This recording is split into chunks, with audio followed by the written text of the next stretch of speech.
Today I'm going to read two stories about being loud. This is called The Loudest Noise in the World by Benjamin Elkin, and the pictures are by James Docherty. If that is a familiar name, I think James Docherty made the Make Way for Ducklings books, which are excellent books. So you just look up that illustrator. Have the moms and dads look up that illustrator, and you'll find many books still in print that have these same types of pictures. I think he wrote another book called Lentil, and that one too is sort of about noise. But yes, so let's see. But this wasn't written by him. This was written by Benjamin Elkin. And this is a first edition book, actually, a special edition. Maybe it was for libraries. It looks like it was discarded from a library, and I bought it from the library sale, but it was a special edition published with the arrangers of the regular publishers of the regular edition, the Viking Press and E.M. Hale and Company, Eau Claire, Wisconsin. And this was copyrighted and first edition in 1961, I guess. Oh, copyrighted in 1954.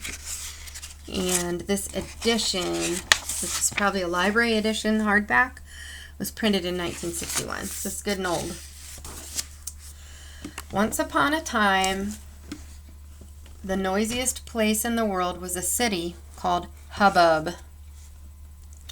You ever hear somebody say, "What's all that hubbub?" The people of Hubbub never talked. They yelled.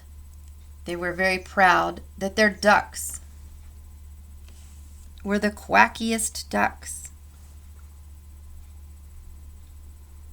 So I'm just making sure that I'm recording. Okay, sorry. Their ducks were the quackiest, their doors were the slammiest, and their policemen whistles were the shrillest in the whole world. You are now entering Hubbub, the noisiest city in the world. Their favorite song was, "Slam the door, bang the floor, days we roar, nights we snore. Hubbub!" Told you it was a loud book. Of all the noisy people in Hubbub, the noisiest was a young prince named Hullabaloo. Did you ever hear someone say, "What's all this hullabaloo?" Even though he wasn't 6 years old yet, he could make more noise than the grown-ups. Hullabaloo loved to yell, bang pots and pans together, and blow a whistle all at the same time. His favorite game was to climb up a ladder, piling up trash cans and tin pails as high as he could, and then knock over the whole pile with a loud crash. He used to make the piles higher and higher, and they'd make louder and louder crashes. But still he wasn't satisfied. Prince Hullabaloo wanted to hear the loudest noise in the world. Well, those pots and pans are pretty sorry looking. A few weeks before the prince's 6th birthday, his father, the king of Hubbub, asked him what he wanted for a birthday present. "I want to hear the loudest noise in the world," answered Hullabaloo. "Fine," said the king. "I'll order the royal drummers to get out their special, super loud drums for the whole day."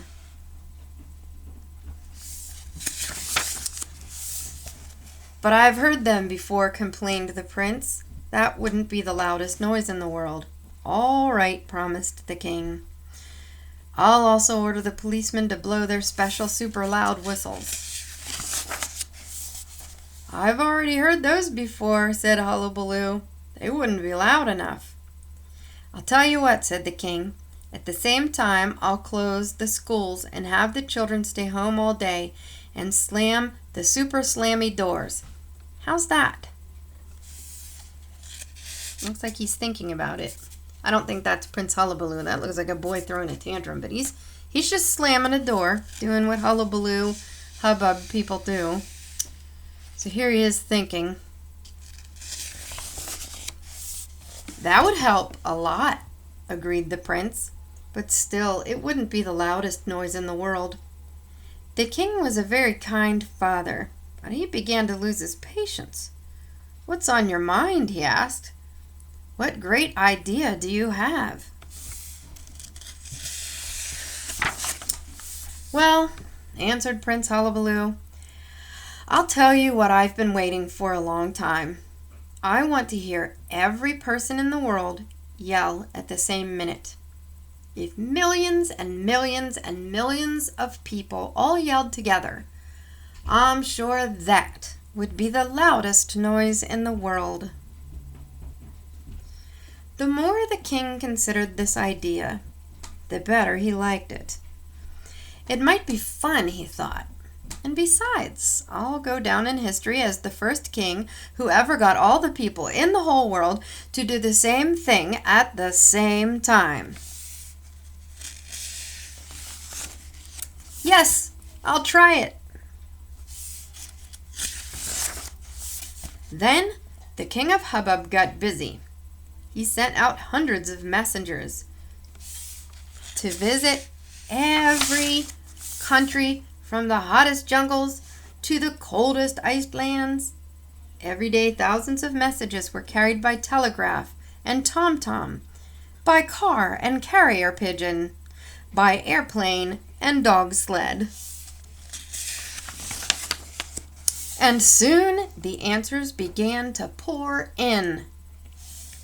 Look how happy the prince is. Here come the airplanes and the pigeons. Everybody was delighted with the idea, and all were glad to help. The whole world seemed to be thrilled by the thought that every living person would be yelling at the very same time. As the weeks passed and the birthday date grew nearer and nearer, the excitement grew greater and greater. In every country, people talked of nothing but Prince Hullabaloo's birthday. There wasn't a village in the world that didn't have a poster in its own language giving the exact minute of the local time at which to yell, "Happy Birthday!" One afternoon in a city far away, a lady was talking to her husband about Prince Hullabaloo's birthday. "What bothers me," she said, "is how I'm going to hear everyone else yelling when I'm making so much noise myself. All I'll hear is my own voice." "You're right," answered her husband. "When the time comes, let's open our mouths with the rest of the crowd, but we won't make a sound. Then, while all the others are shouting their heads off, we'll be quiet and really hear the noise." That seemed to be a wonderful idea. Without meaning any harm, the lady told her neighbors about the plan. And without meaning any harm, her husband told his friends at the office where he worked. Still without meaning any harm, the friends told their friends, and those friends told other friends. Before long, people all over the world, even in the city of Hubbub, were privately telling one another to open their mouths at the right time, but not to yell, so that they would be able to hear all of the noise made by everyone else. No one was trying to spoil the prince's birthday celebration. It was just that each person thought, "My voice won't be missed among the many millions. While all the others are yelling and screaming, it won't hurt if I stay quiet, so I can really listen." And so the important moment came closer and closer. In all corners of the earth, Crowds of people began gathering in their public meeting places all over the world. Eyes stared at large clocks ticking away the seconds. It seemed a shock of excitement, like electricity, swept around the entire globe. In hubbub, of course, the excitement was especially great.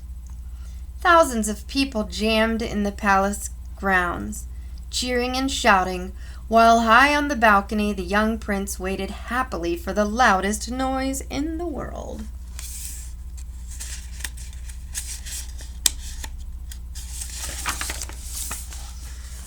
"15 seconds, 10 seconds, 5 seconds, now!" 2 billion people strained their ears to catch the loudest noise in the world, and 2 billion people heard nothing but absolute silence.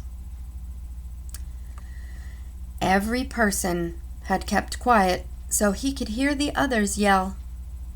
Every person had expected the others to do the work while he sat back and enjoyed it. What about the city of Hubbub, which had always been so proud of its noise? For the first time in 100 years, Hubbub was too silent. I'm sorry. Let me try that again. For the first time in 100 years, Hubbub too was silent and still. Instead of honoring their prince by the loudest noise in the world, they had belittled him by remaining absolutely quiet. The people bowed their heads in shame and started to creep away. Suddenly, they stopped. What was that sound they heard up in the balcony? It couldn't be true. And yet, there was the prince, clapping his hands in glee and laughing happily. Sure enough, the prince was pointing to the garden with great delight. For the first time in his life, he was hearing the singing of a little bird, the whispering of the wind in the leaves, the ripple of water in the brook. For the first time in his life, he was hearing the sounds of nature instead of the noise of hubbub. For the first time in his life, the prince had been given the gift of peace and quiet, and he loved it.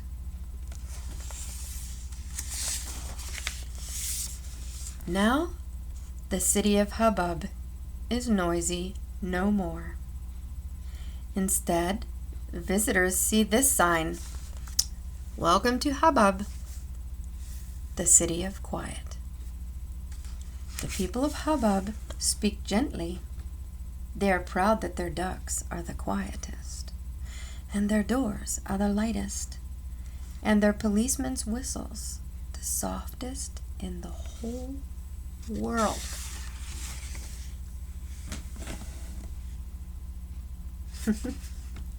And that's the end of the book. Look, the king is reading this very book, The Loudest Noise in the World. And here is the prince, Hullabaloo, closing the door gently. That brings me to today's challenge. Today's challenge is to have a quiet day. Or if it's nighttime, have a quiet day tomorrow. See how little noise you can make. Now you need to warn mom and dad before you do this, or they will think you're up to no good. Because every mom and every dad knows that when it gets quiet, they need to go check things out. So your assignment or your fun project is to have the quietest day ever in your house.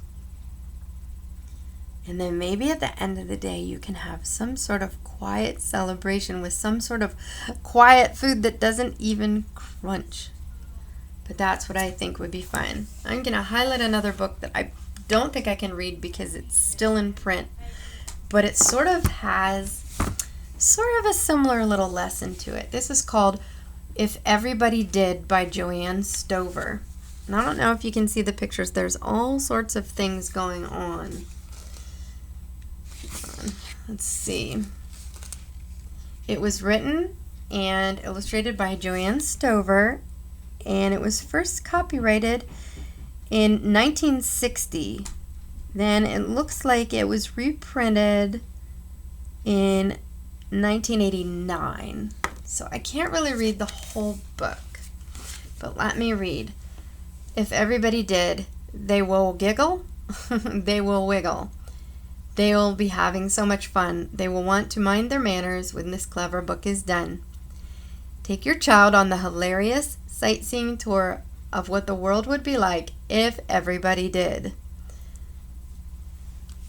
The author produces books that moms everywhere wish they would have written. She won numerous art awards for her self-illustrated children's books. She's also taught painting and drawing and portraiture. Let's see if we can find some remarkable pages.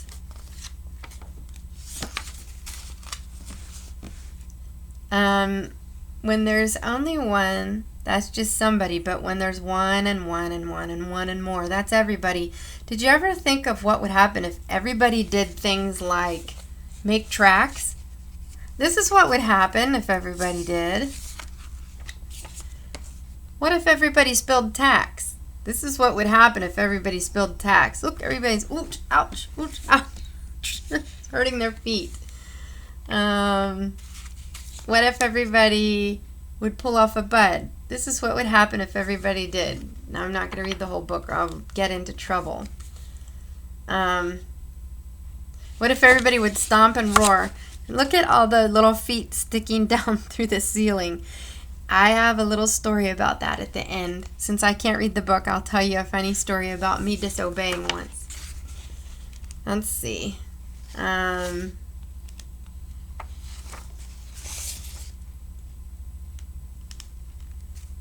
Yeah, I would love to read this book, but I can't. So, you'll have to see. Oh, what would happen if everybody was always crying? That's a mess. What would happen if everybody put all their toys on the stairs? Look, everybody's falling down the stairs. That's no good. That's not safe. So,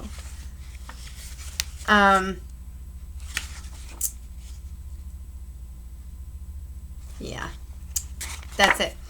So, I will tell you a story. Let's go back to this page. I will tell you a story that I was in my grandmother's house, and grandmother's houses don't always have, the bedrooms upstairs of their house aren't always bedrooms. There was one room at my grandmother's house that was completely empty, and I think it was a holiday, so all of the cousins were upstairs playing in the empty room where cousins could be a little bit louder, because there were people downstairs who didn't want to hear a bunch of noisy kids.